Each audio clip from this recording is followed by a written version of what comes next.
Welcome back to my channel. इस movie में दिखाया गया है कि क्या हो अगर स्पेस से कोई ऐसी एलियन लाइफ आ जाए जो इंसान को और ज़मीन की लाइफ को एक दूसरे के साथ मिक्स कर दे, यानी पौधे इंसान बन जाएं और इंसान पौधे, जानवर और मुख्तलिफ जीव।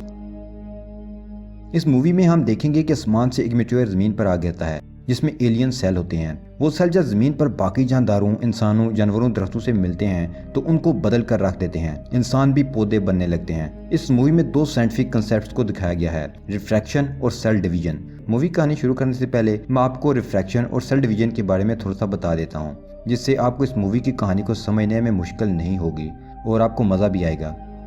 इसी दौरान आप इस चैनल को सब्सक्राइब कर लें और वीडियो लाइक भी कर दें। रिफ्रैक्शन यानी कि लाइट और साउंड जब किसी भी चीज़ के अंदर से गुजरती है तो वो उसके पार्टिकल्स की वजह से अपना रास्ता थोड़ा सा बदल लेती है। लाइट और साउंड अगर पानी या शीशे की स्लेब से गुजरे तो ये फिनोमेना होगा, लेकिन हमारी हवा में पार्टिकल्स दूर दूर होते हैं तो हमारी हवा में ये रिफ्रैक्शन नहीं होती। जैसे कि आप पानी के गिलास में कोई चीज़ रखें तो हमें वो टेढ़ी नजर आएगी। सेल डिवीजन की बात करें तो सारा ज़मीन की सारी लाइफ सेल की वजह से है। हर चीज़ सेल से ही मिलकर बनी है। सेल की खासियत है कि ये 1 से 2 और 2 से 3 होते रहते हैं, लेकिन एक वक्त आता है जब ये मजीद डिवाइड नहीं होते, जिसकी वजह से एजिंग यानी बुढ़ापा भी आता है। तो चलें, इन दो फिनोमेनास की बेसिक्स को हमने समझ लिया। अब हम मूवी की कहानी की तरफ चलते हैं। मूवी के शुरू में हम लीना को देखते हैं जो कि एक्स आर्मी ऑफिसर और बायोलॉजिस्ट है। वो अपने हस्बैंड को याद करके दुखी थी। उसका हस्बैंड भी आर्मी में था और 1 साल पहले वो एक मिशन पर गया था, लेकिन उसके बाद से उसका कोई पता नहीं चला कि वो कहाँ गया, जिंदा भी है कि नहीं। आर्मी वाले बताते हैं कि इस मिशन से अभी तक कोई भी जिंदा नहीं लौट सका।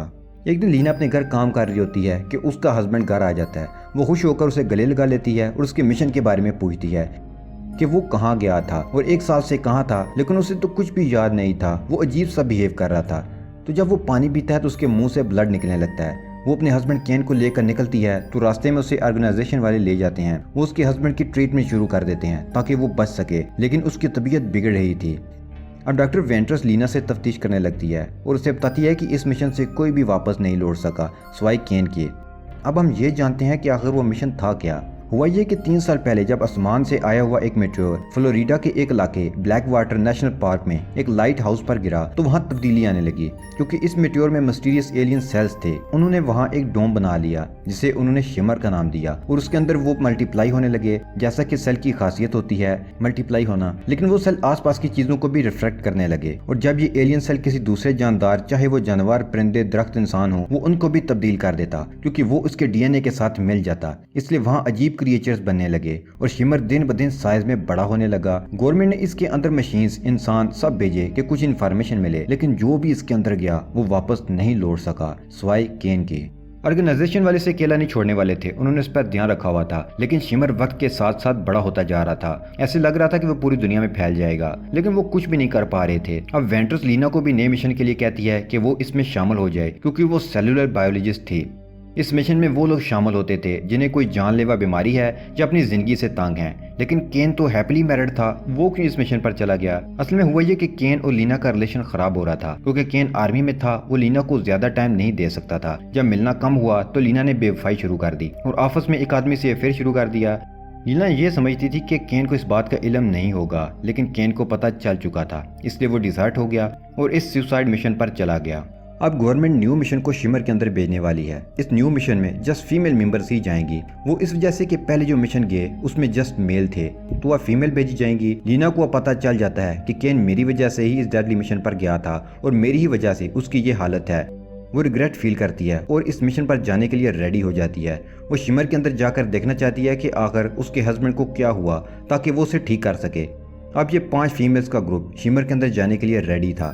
ग्रुप लीडर वेंट्रस इन चारों को लेकर शिमर की तरफ जाती है। अंदर जाने से पहले मैं आपको 5 मेंबर से इंट्रोड्यूस करवा देता हूँ। लीना को तो आप जान चुके हैं, वेंट्रस उनकी ग्रुप लीडर है। वो कैंसर से लड़ी है। बाकी 3 लड़कियों में से एक आन्या है जो कि ड्रग एडिक्ट है।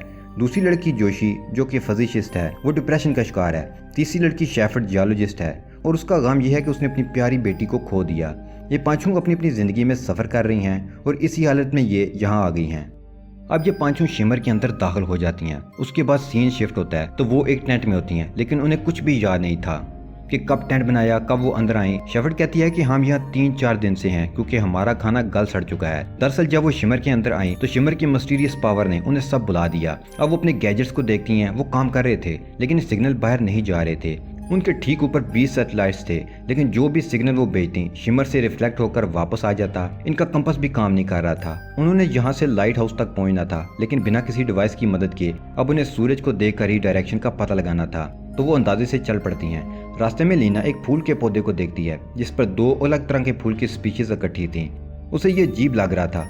वो ये सोच रही होती है कि वहाँ मगरमच्छ आ जाता है और उन पर अटैक कर देता है। वो उसे मार देती हैं। वो देखती हैं कि उसके दांत मगरमच्छ के नहीं बल्कि शार्क के थे, यानी कि मगरमच्छ के डीएनए के साथ शार्क का डीएनए मिल गया और ये म्यूटेशन हुई। अब उन्हें इस तरह के और भी अजूबे दिखने वाले थे। आप भी मिस्टीरियस जीव देखने के लिए रेडी हो जाएं।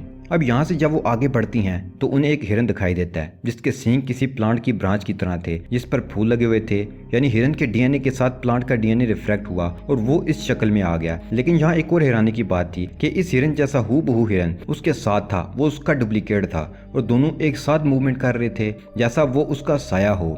अब ये क्या है और ये कैसे हुआ, आपको आगे की कहानी में पता चलेगा। ये लड़कियां जब आगे बढ़ती हैं तो उन्हें आर्मी बेस दिखता है। उन्हें अंदाजा होता है कि जो आर्मी ऑफिसर्स जहाँ थे वो इस बेस को किसी से प्रोटेक्ट कर रहे थे। ये लड़कियां भी उसे प्रोटेक्ट करने का प्लान बनाती हैं। वो अंदर जाती हैं ताकि देख सकें कि अंदर क्या हुआ। अंदर जाते ही उन्हें एक मेमोरी कार्ड मिलता है। जब वो मेमोरी कार्ड डिवाइस में लगाती हैं तो उन्हें दिखता है कि एक ऑफिसर के पेट में अजीब सी हलचल है। लीना का हस्बैंड केन को उस ऑफिसर का पेट चाकू से काटना पड़ता है। जब वो अंदर देखते हैं तो उसकी आंखें किसी सांप की तरह मूव कर रही थी, यानी कि वो सांप के डीएनए के साथ म्यूटेट हो गया। ये देखकर सब लड़कियां डर जाती हैं, लेकिन उन्हें यही रात बितानी थी। जब रात होती है तो एक भालू शेफर्ड पर अटैक करता है और उसे घसीटता हुआ साह ले जाता है। लीना और बाकी लड़कियां उसकी हेल्प के लिए जाती हैं, लेकिन वो उसे नहीं बचा पाती।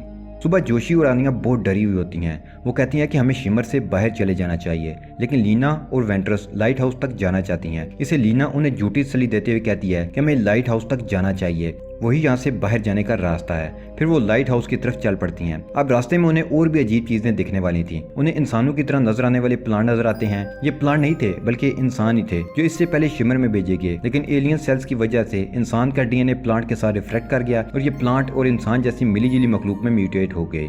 अब हम देखते हैं कि आनिया और लीना आपस में म्यूटेट हो रही हैं क्योंकि वो इकट्ठी सफर पर थीं, तो अब दोनों का डीएनए आपस में रिफ्लेक्ट होने लगता है। लीना के बाजू पर आनिया का टैटू आने लगा था। फिर रात को लीना ख्वाब में देखती है कि उसके हस्बैंड को उसके अफेयर का पता चल चुका है, तो वो डर के उठ जाती है। आनिया बाकी 3 फीमेल्स को चेयर पर बांध देती है क्योंकि उसने लीना के गले में लाकड़ देख लिया था जिसमें केन का फोटो था। केन के बारे में सिर्फ वेंट्रस को पता था, इसलिए आनिया समझती है कि लीना लाइट हाउस तक सिर्फ अपने हस्बैंड की वजह से जा रही है। आनिया अपने चेंज होते स्ट्रक्चर की वजह से भी परेशान थी। वो चाकू से इन पर अटैक करने वाली होती है क्योंकि वो बिल्कुल पागल हो रही थी। अचानक उन्हें शेफर्ड की आवाज आती है। आनिया उस तरफ जाने लगती है जिधर से आवाज आई थी। वो देखती है कि वहाँ शेफर्ड नहीं बल्कि एक भालू है, यानी बियर था। उसकी आवाज इंसानों जैसी थी, यानी जब उसने शेफर्ड को मारा तो उसका डीएनए शेफर्ड के डीएनए के साथ रिफ्लेक्ट कर गया। वो भालू आनिया पर अटैक करता है और उसे मार देता है। अब वो लीना की तरफ बढ़ता है, लेकिन जोशी उसकी जान बचा लेती है और भालू को मार देती है। अब वेंट्रस कहती है कि हम सुबह का वेट नहीं करेंगे और अभी लाइट हाउस की तरफ बढ़ेंगे क्योंकि मेरा स्ट्रक्चर भी चेंज हो रहा है। इससे पहले कि मैं भी म्यूटेट होकर बदल जाऊं, मुझे इस लाइट हाउस की मिस्ट्री को सॉल्व करना है। सुबह हम देखते हैं कि लीना और जोशी बैठे बातें कर रही होती हैं कि अचानक जोशी के आर्म की स्किन फटने लगती है और उसके अंदर से लीफ बाहर आने लगते हैं। वो समझ जाती है कि उसका टाइम भी आ गया है। वो उठकर प्लांट्स की तरफ जाती है और खुद भी एक प्लांट की तरह बन जाती है। अब लीना को अकेले लाइट हाउस की तरफ जाना था। वो आगे बढ़ जाती है। आगे जाकर बीच पर वो देखती है कि क्रिस्टल ट्रीज सैंड पर उगे हुए हैं जो कि सैंड और सॉल्ट की म्यूटेशन से बने हैं। लीना लाइट हाउस पहुंच जाती है। अंदर जाने पर उसे सामने एक लाश नजर आती है जिसके सामने एक कैमरा भी था। वो कैमरा प्ले करती है तो पता चलता है कि वो केन था। केन अपने बदलते स्ट्रक्चर की वजह से परेशान था, इसलिए वो सुसाइड कर लेता है। लीना देखती है कि केन का क्लोन भी वही था जो ये सब देख रहा था और वापस जो केन आया था वो केन का क्लोन था। अब केन का क्लोन कैसे बना ये भी हमें आगे जाकर पता चलेगा। अब लेना उस केव की तरफ बढ़ती है जो इस मेट्योर के गिरने से बना था। उसके अंदर जाकर वो वेंट्रस को देखती है जो पहले से वही थी। उसकी बॉडी भी चेंज हो रही थी। वो कहती है कि मैं इस मिस्ट्री को सॉल्व करना चाहती थी कि एलियन सेल्स क्या चाहते हैं, लेकिन अब वो मेरे अंदर है। वो मुझे नहीं पता कि ये क्या चाहता है, लेकिन एक बात कंफर्म है कि ये फैल रहा है और फैलता ही जाएगा। हमारी दुनिया ऐसे ही खत्म होगी और हम इसे रोक नहीं पाएंगे। उसके साथ ही वेंट्रस के अंदर से एनर्जी निकलती है और वो खुद भी एनर्जी में ट्रांसफॉर्म हो जाती है। इसी दौरान लीना का ब्लड निकलता है जिससे लीना का ह्यूमनॉइड बन जाता है जो काफी अजीब नजर आ रहा था। लीना उस पर फायर करती है लेकिन उस पर कोई असर नहीं हो रहा था। लीना यहाँ से बाहर भागती है। जब बाहर आती है देखती है कि वो क्लोन टेलीपोर्ट होकर पहले ही वहाँ आ चुका है।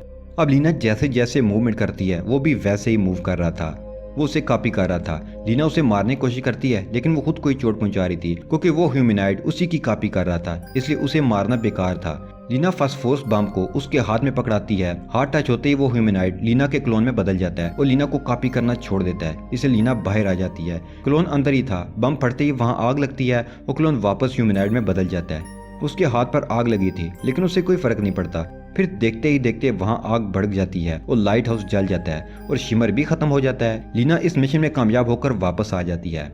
अब ऑर्गेनाइजेशन वाले उससे इन्वेस्टिगेट करने लगते हैं। उसके बाद वो केन को मिलने जाती है। जब शिमर खत्म हुआ तो उससे रिलेटेड सब कुछ खत्म हो गया, लेकिन केन अब ठीक हो रहा था और होश में आ चुका था। ऐसा लगता है कि उसका क्लोन अब मुकम्मल हो चुका था और माहौल का आदी भी लीना उससे मिलती है और पूछती है कि तुम रियल केन हो या क्लोन। तो वो कहता है कि मुझे नहीं पता कि मैं क्लोन हूँ या रियल। फिर केन उससे पूछता है कि तुम रियल हो या क्लोन, तो लीना उसका आंसर नहीं करती और दोनों गले मिलते हैं। हम लीना की आइज में देख सकते हैं कि शिमर मूव कर रहा है, यानी कि लीना शायद असली नहीं क्लोन है।